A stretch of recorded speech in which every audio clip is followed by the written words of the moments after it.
பாண்டியஸ்டர் சீரியலில் டுடே எபிசோடில் நம்ம மாறி இருந்துட்டு அம்மாச்சி கிட்ட போயிட்டு நான் இந்த கல்யாணத்தை முழு விருப்பத்தோடு எடுத்து நடத்தலாத்த என் மனசை முழுக்க அரசி மட்டும்தான் இருக்கா.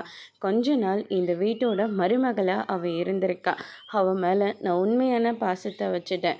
ஆனால் என்ன பண்ணுறது, என் பையனுக்கும் ஒரு நல்லது நடக்கணும்ல, அதனால தான் அத்தை நானும் மாறிக்கிட்டேன் அப்படின்னு சொல்லிட்டு நம்ம மாறி சொல்லிட்டு இருக்காங்க. நானும் என்ன பண்ணுறது, கோமதி வீட்டுக்கு போயிட்டு அரசியனா பொண்ணு கேட்கவும் செஞ்சேன். ஆனால் இவன் பண்ண எல்லா ஃப்ராடு தனத்துக்கும் அவங்க பொண்ணு தரமாட்டேன்னு சொல்லிட்டாங்க. என் அரசி கூட கல்யாணம் பண்ணிக்க மாட்டேன்னு சொல்லிட்டான். என் அரசி முதல்ல இவனை உண்மையாக நேசித்தான். அந்த உண்மைக்கு உண்மையாக இருந்திருந்தா பரவாயில்ல.